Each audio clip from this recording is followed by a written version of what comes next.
Olá, eu me chamo Giovana Dornelas e eu vou apresentar o resumo do meu trabalho de PIBIC intitulado Estados de Futebol no Campo da Eficiência Energética, sob orientação do professor Caio Frederico e Silva.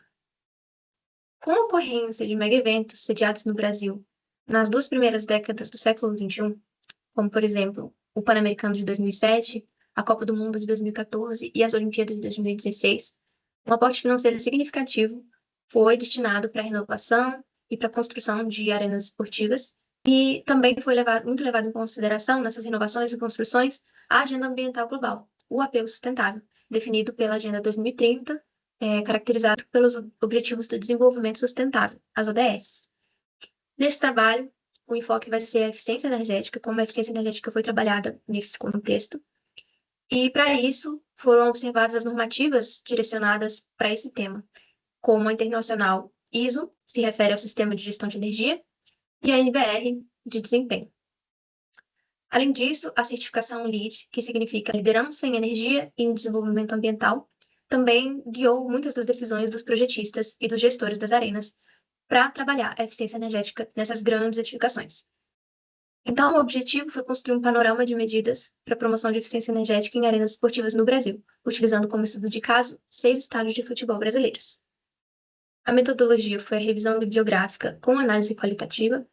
Foi feita inicialmente uma coleta de dados, com leitura de artigos e teses e consultas em sites oficiais de governos, de prefeituras e dos próprios estádios. Foi feita também uma sintetização do contexto histórico e a consulta das normativas citadas.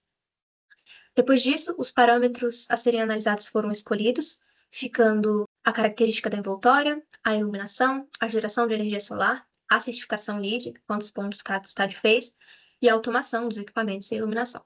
E, por fim, foi feito um quadro resumo com as principais estratégias de eficiência energética. Esse é um mapa com texto, com os 6 estádios escolhidos. O critério de escolha foi que tivesse pelo menos um estádio em cada uma das regiões do Brasil. Então, no norte, lá em Manaus, a gente tem a Arena da Amazônia. No Nordeste, Fortaleza, a Arena Castelão. No Centro-Oeste, em Brasília, o Estádio Mané Garrincha. No Sudeste, no Rio de Janeiro, Maracanã. Em São Paulo, Allianz Parque. E no Sul, em Porto Alegre, o Beira-Rio. Esse é o quadro, com os parâmetros analisados. Foi feita uma breve descrição da envoltória, das características dos materiais utilizados, a iluminação, se é de LED ou se é de vapor metálico ou fluorescente, se há ou não geração de energia solar, qual é o nível da certificação LEED do estádio e se há automação ou não e de que tipo. Bom, em resumo do quadro, foi possível perceber um cuidado de todas as arenas de que a envoltória fosse adequada ao clima e uma ampla presença do uso da membrana de fibra de vidro revestida com PTFE, que estava presente em 4 dos 6 estádios. Sobre a iluminação, a maioria dos estádios estava utilizando já o LED. Alguns foram concebidos assim, outros depois passaram por atualização, reforma, mais recentemente, né? Mas ainda existem estádios com lâmpadas de vapor metálico fluorescentes, que consomem muito mais energia do que o LED e um potencial poluente bem maior. Em relação à geração de energia solar, apenas 2 dos 6 estádios têm essa medida, que representa a menor abrangência dentre as medidas estudadas.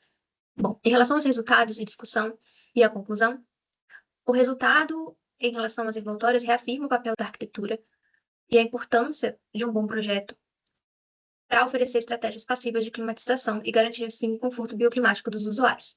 Em relação aos obstáculos a serem superados, a iluminação é um deles, assim como a limitada adoção de geração de energia fotovoltaica, visto que os estádios, por terem uma enorme área de cobertura, né, por conta da exigência da FIFA de que a cobertura cobrisse todos os assentos, é um potencial desperdiçado. Em relação à pesquisa em si, as informações, coletas e análises, foi difícil encontrar várias coisas, e isso é um obstáculo para a divulgação das práticas sustentáveis adotadas e para o desenvolvimento da pesquisa científica no geral.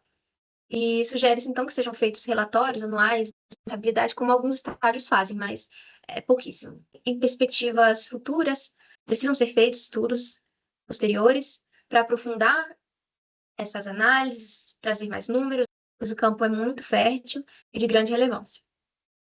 Então, fica o meu agradecimento e uma imagem com os estádios que acompanharam todo esse percurso. Muito obrigada.